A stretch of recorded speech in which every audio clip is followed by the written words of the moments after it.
ಇನ್ನು ಅಗತ್ಯ ಆಹಾರ ವಸ್ತುಗಳ ಬೆಲೆ ಏರಿಕೆಯಿಂದ ಕಂಗೆಟ್ಟಿದ್ದ ಬಡಜನರು ಮತ್ತು ಮಧ್ಯಮ ವರ್ಗದ ಜನರಿಗೋಸ್ಕರನೇ ಕೇಂದ್ರ ಸರ್ಕಾರ ಭಾರತ್ ಬ್ರ್ಯಾಂಡ್ ಎಂಬ ಯೋಜನೆಯಲ್ಲಿ ಕಡಿಮೆ ದುಡ್ಡಿನಲ್ಲಿ ಆಹಾರ ಪದಾರ್ಥಗಳನ್ನು ವಿತರಣೆ ಮಾಡಲಾಗ್ತಾ ಇತ್ತು.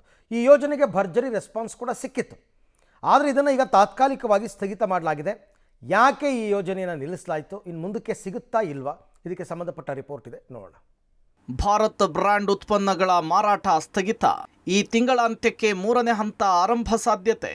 ಬೆಲೆ ಏರಿಕೆಯಿಂದ ತತ್ತರಿಸಿರುವ ಜನಸಾಮಾನ್ಯರಿಗೆ ಅನುಕೂಲ ಕಲ್ಪಿಸುವ ಉದ್ದೇಶದಿಂದ ಕೇಂದ್ರ ಸರ್ಕಾರ ಭಾರತ್ ಬ್ರ್ಯಾಂಡ್ ಅಡಿ ಅಗತ್ಯ ವಸ್ತುಗಳ ಮಾರಾಟವನ್ನು ಆರಂಭಿಸಿತ್ತು. 2023ರ ಅಕ್ಟೋಬರ್ನಲ್ಲಿ ಪ್ರಾರಂಭವಾದ ಭಾರತ್ ಬ್ರ್ಯಾಂಡ್ ಅಕ್ಕಿ, ಗೋಧಿ ಹಿಟ್ಟು ಹಾಗೂ ತೊಗರಿ ಬೇಳೆಯನ್ನು ಜನಸಾಮಾನ್ಯರಿಗೆ ಕೈಗೆಟುಕುವ ಬೆಲೆಯಲ್ಲಿ ಕೊಡ್ತಾ ಇತ್ತು. ಇದೀಗ ಭಾರತ್ ಬ್ರ್ಯಾಂಡ್ 1 ಹಾಗೂ ಭಾರತ್ ಬ್ರ್ಯಾಂಡ್ 2 ಮುಕ್ತಾಯವಾಗಿದೆ. ಹೀಗಾಗಿ ಜನರಿಗೆ ಭಾರತ್ ಅಟ್ಟ, ಭಾರತ್ ರೈಸ್ ಮತ್ತು ಭಾರತ್ ದಾಲ್ ಸೇರಿದಂತೆ ಭಾರತ್ ಬ್ರ್ಯಾಂಡ್ನ ಆಹಾರ ಉತ್ಪನ್ನಗಳು ಸಿಗ್ತಿಲ್ಲ. ಈ ಉತ್ಪನ್ನಗಳನ್ನು ಪ್ರಮುಖವಾಗಿ NAFED ಮತ್ತು NCCFನಿಂದ ಮಾರಾಟ ಮಾಡ್ತಾ ಇದ್ವು. ಭಾರತ್ ಬ್ರ್ಯಾಂಡ್ 2.0ಗೆ ರಾಜ್ಯದ ಜನರಿಂದ ಭರ್ಜರಿ ರೆಸ್ಪಾನ್ಸ್ ಸಿಕ್ಕಿದೆ. Government has given under PSF subsidy this Bharat brand scheme, in which we were selling Bharat Atta, Bharat Chana Dal, Bharat Chana Whole and Bharat Rice. And under phase 2 we have sold around 1500 MT of Bharat Atta, Bharat Chana Whole around 1410 MT, and Bharat Chana Dal around 2600 MT, and Bharat Rice around 4700 MT. So it has been closed recently by 30th of June, but we were having some stock, so we were liquidating by last month.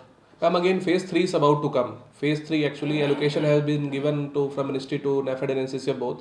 ಇನ್ನು Bharat brand 2.0 NCCFನಿಂದ 1500 ton Bharat ಗೋಧಿ ಹಿಟ್ಟು, 4035 ton Bharat ಚನ್ನಾ ದಾಲ್ ಹಾಗೂ 4700 ton Bharat rice ರಾಜ್ಯದಲ್ಲಿ ಮಾರಾಟವಾಗಿದೆ.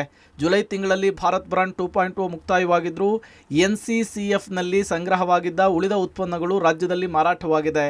ಕೇಂದ್ರದ ಗ್ರಾಹಕ ವ್ಯವಹಾರಗಳು, ಆಹಾರ ಮತ್ತು ಸಾರ್ವಜನಿಕ ವಿತರಣಾ ಸಚಿವಾಲಯದಿಂದ ಈ ತಿಂಗಳಾಂತ್ಯಕ್ಕೆ ಭಾರತ್ ಬ್ರ್ಯಾಂಡ್ 3.0 ಆರಂಭವಾಗುವ ಸಾಧ್ಯತೆ ಇದೆ ಅಂತ ಹೇಳಲಾಗ್ತಿದೆ. ಸದ್ಯಕ್ಕೆ ಏನಪ್ಪ ಅಂತಂದರೆ ಭಾರತ್ ಬ್ರ್ಯಾಂಡ್ ಫೇಸ್ 2 ಈಗ ಮುಕ್ತಾಯ ಅಂದರೆ ಲಾಸ್ಟ್ ಜೂನ್ 30th ನಮಗೆ ಎಂಡ್ ಆಗಿದ್ದು. ಆದರೆ ಸ್ವಲ್ಪ ಕ್ವಾಂಟಿಟಿ ಉಳಿದಿದ್ದರಿಂದ ನಾವು ಜುಲೈಯಲ್ಲಿ ಕೂಡ ಅದನ್ನು ಸೇಲ್ಸ್ ಮಾಡಿದ್ವಿ. ಇವಾಗ ಏನಪ್ಪ ಅಂತಂದರೆ ಭಾರತ್ ಬ್ರ್ಯಾಂಡ್ ಫೇಸ್ 2 ಎಲ್ಲ ಕಂಪ್ಲೀಟ್ ಆಯಿತು, ಮುಗ್ದಿದೆ. ಇವಾಗ ನೆಕ್ಸ್ಟ್ ಏನಪ್ಪ ಅಂದರೆ ಭಾರತ್ ಬ್ರ್ಯಾಂಡ್ ಫೇಸ್ 3 ನೆಕ್ಸ್ಟ್ ಅಥವಾ ಈ ಮಂತಲ್ಲಿ ಬರ್ಬೋದು ಅಥವಾ ನೆಕ್ಸ್ಟ್ ಮಂತಲ್ಲಿ ಬರ್ಬೋದು. ಲಾಸ್ಟ್ ಫೇಸ್ 2 ಏನಪ್ಪ ಅಂದರೆ ಎಲ್ಲ ಜನಗಳಿಗೆ ಅದು ಉಪಯುಕ್ತ ಆಗಿದೆ. ಅದೇ ರೀತಿಯಾಗಿ ಇವಾಗ ಅದನ್ನೇ ಒಂದು ಮೈಂಡಲ್ಲಿ ಇಟ್ಕೊಂಡು ನೆಕ್ಸ್ಟ್ ಸೆಂಟ್ರಲ್ ಗೌರ್ಮೆಂಟ್ ಏನು ಬಂದು ಮತ್ತೆ ಫೇಸ್ 2 ತರೋವಂಥ ಒಂದು ಇದರಲ್ಲಿ ಇದೆ. ಮತ್ತು ಇದೇ ಮಂತಲ್ಲಿ ಬರ್ಬೋದು ಅಥವಾ ನೆಕ್ಸ್ಟ್ ಮಂತಲ್ಲಿ ಬರ್ಬೋದು. ಒಟ್ಟಿನಲ್ಲಿ ದೇಶದ ಬಡ ಜನರಿಗೆ ಅನುಕೂಲವಾಗಲಿ ಅಂಥೇಳಿ ಕೇಂದ್ರ ಸರ್ಕಾರ ಆರಂಭಿಸಿದ ಭಾರತ್ ಬ್ರ್ಯಾಂಡ್ 3 ಆದಷ್ಟು ಬೇಗ ಆರಂಭವಾಗಲಿ ಅಂಥೇಳಿ ಜನಸಾಮಾನ್ಯರ ಮನವಿ ಮಾಡ್ತಿದ್ದಾರೆ. ಇನ್ನು ಈ ಯೋಜನೆಯಿಂದಾಗಿ ಕೋಟ್ಯಾಂತರ ಜನರಿಗೂ ಕೂಡ ಹೆಲ್ಪ್ ಆಗುತ್ತೆ. Aruna Shiraguppi, public TV, Bengaluru.